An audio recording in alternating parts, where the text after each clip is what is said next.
করুন। সভাপতি সাহেব একটা প্রশ্ন দিচ্ছেন, এটার উত্তর না দিলে তো চাকরি থাকবে না। আমাদের দেশের বেশিরভাগ মানুষ বাহিরে যাওয়ার সময় বোরকা হাতে মোজা পায়ে ব্যবহার করে, কিন্তু বাসায় দেবর বা অন্য পুরুষ যেমন শ্বশুর দেবর ভাইদের সাথে সাধারণভাবে দেখা করে, এটি কতটুকু জায়েজ আছে ইসলামের দৃষ্টিতে? অনুগ্রহ করে ব্যাখ্যা করলে উপকৃত হতাম।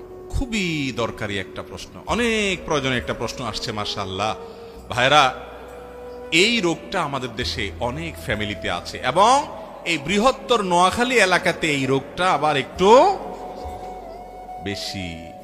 তো যেটা বলছিলাম যে আমাদের এই অঞ্চলে একটু বেশি হলেও সারা দেশেই আছে, সেটা হলো অনেক মহিলারা আছে বাহিরে গেলে মাশাআল্লাহ বোরকা পরেন, হিজাব নেকাব পরেন, অনেক সময় দেখা যায় হাত মোজা পা মোজাও পরেন, কিন্তু বাসায় আসার পর ওনারা দেবরের সাথে দেখা দেন, ভাসুরের সাথে দেখা দেন, বাড়ির আশেপাশে অন্যান্য পুরুষদের সাথে দেখা দেন। এরকম অনেক মহিলা আপনাদের এদিকে আছে না নাই?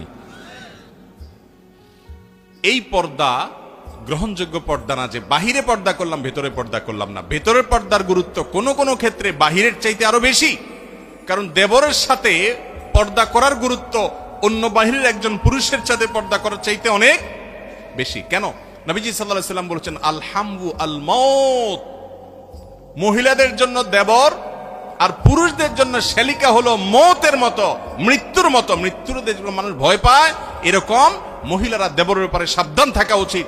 কোন রকম যেন দেখা সাক্ষাৎ পর্দার খেলাপ যেন না হয়, বিশেষ করে তারা যখন অ্যাডাল্ট হবে। ছোট বাচ্চা আছে তাদের কথা ভিন্ন, ছোট ছেলে আছে ভিন্ন।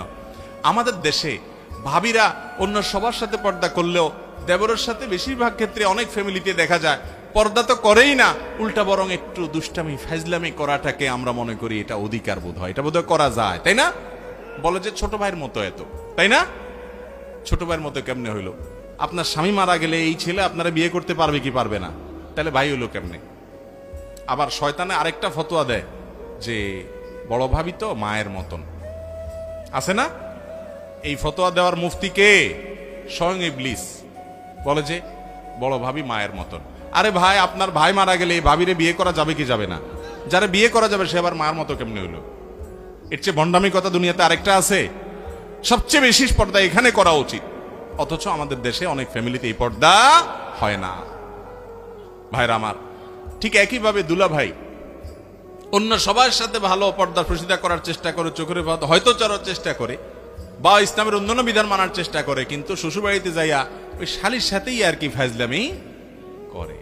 শ্বশুর শাশুড়িও মনে করে ঠিক আছে শালি দুলা ভাই তারা তো একটু আধটু আর কি ফাজলামি করবে, অথচ নবী করিম সাল্লাল্লাহু আলাইহি ওয়াসাল্লাম এই ব্যাপারে সবচেয়ে বেশি সাবধান হতে বলেছেন, কারণ এর কারণে ফিতনা অনেক বেশি, কত সংসার ভেঙে যায়, কত অপকর্ম হয়, কত তলে তলে নোংরামি হয়, অসভ্যতা হয়, গুনাহের দিকে চলে যায়, মানুষ টেরও পায় না।